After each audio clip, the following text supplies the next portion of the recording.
space area, you can see depth behind them where you really can't see depth behind Flynn.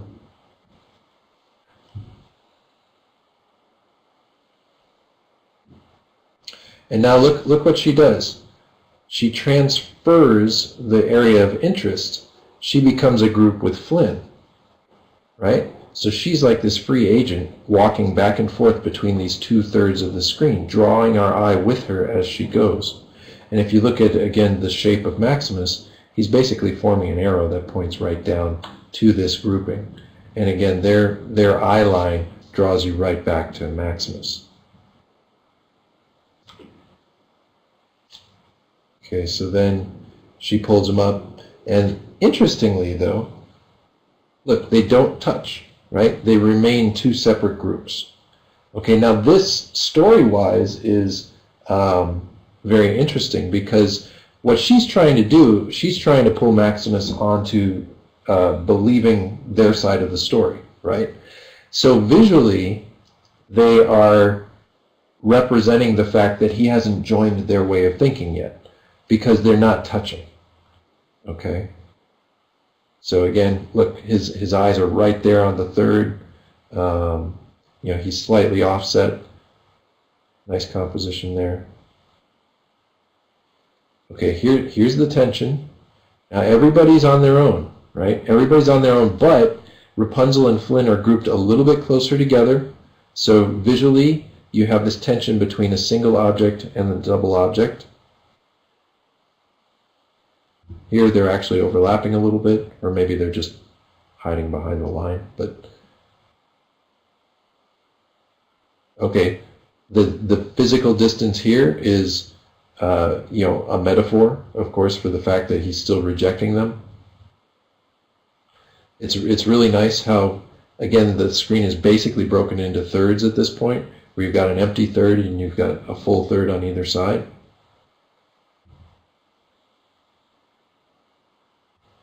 Look at that arrow that her body becomes an arrow that just points right to Maximus. You know, and so does Flynn's hand. So again, your eye is constantly being drawn to the area of interest right here, which again falls right on that line. Look at their eye lines. They're right there. Now, just to break away for a second, so I finished working on Turbo a little while ago, and I had one shot that came to me. It was very simple. Turbo was sitting in a pocket, and I animated it all. I got the shot approved. Everybody was happy. And then I looked at it and I realized he was smack dab in the center of the screen. And I was like, oh, wait a minute, I can make this more interesting. And so I offset the camera. I put him on one of these third lines, and I showed it to my animation supervisor again. I was like, which of these do you like better? And I showed him my change, and he's like, oh, I like that one a lot better. I said, yeah, I do too. So that was the one that we submitted. But it just goes to show how you do have to be aware of these things, and it can make your work actually look better and stronger and more interesting. So anyway, here we go. And here's the moment that now they're a group. Okay, they now become one shape. And now Rapunzel is the one who stands out a little bit because Flynn and Maximus are actually in the foreground, and now they become a foreground element while Rapunzel becomes a background element, visually speaking. So how do we add interest to this? She comes forward through space. She breaks that shape,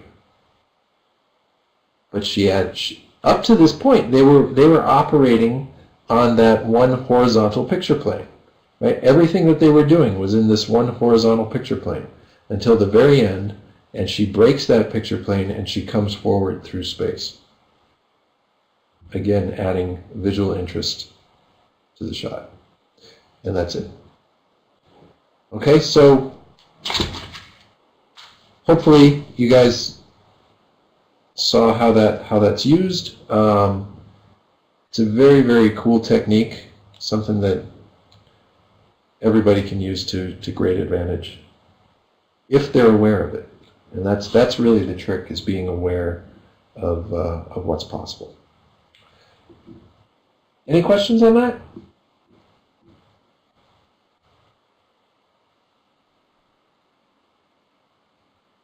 Okay, cool. So, well, I wanted to talk a little bit about the TOTS assignment. We're not going to get to do as much as I had wanted to, though, because we went over that. No, but you guys feel that that was worthwhile, right? I don't want to take Yeah, I knew about rule of thirds for my time. photography class that I took a little while ago, but I never written that in depth. So yes. Okay, cool. Now, do you guys have you guys started the TOTS assignment yet?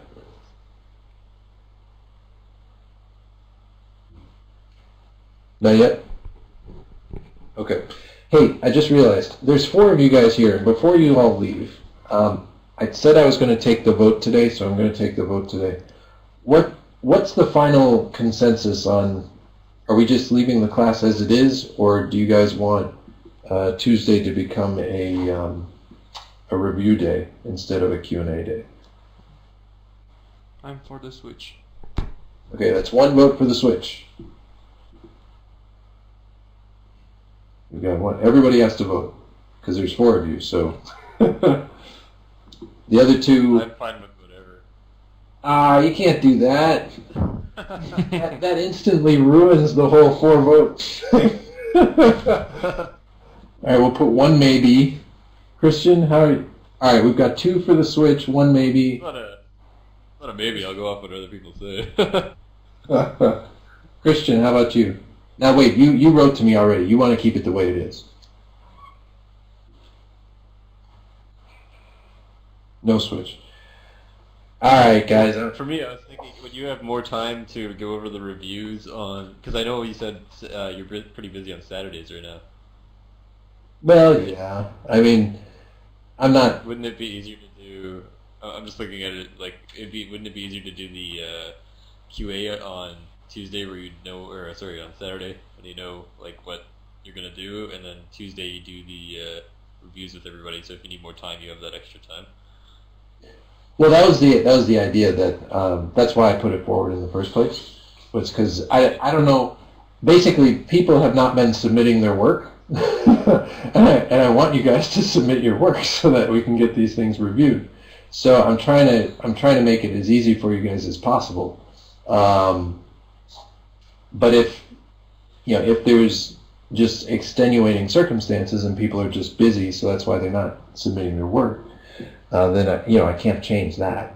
But basically, right now we have a vote of 3-3 because the 2 people that didn't come to class, I have to assume they just want to keep it the same way it is.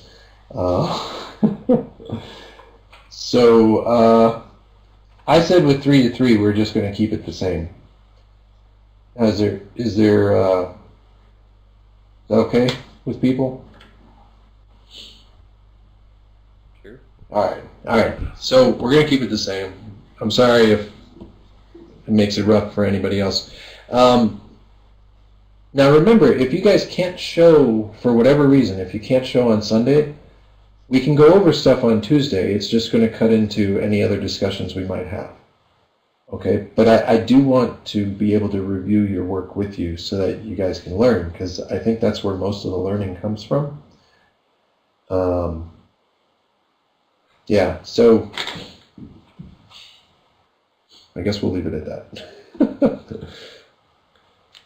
Is there anyone here who just knows like you're busy all the time and so you're just not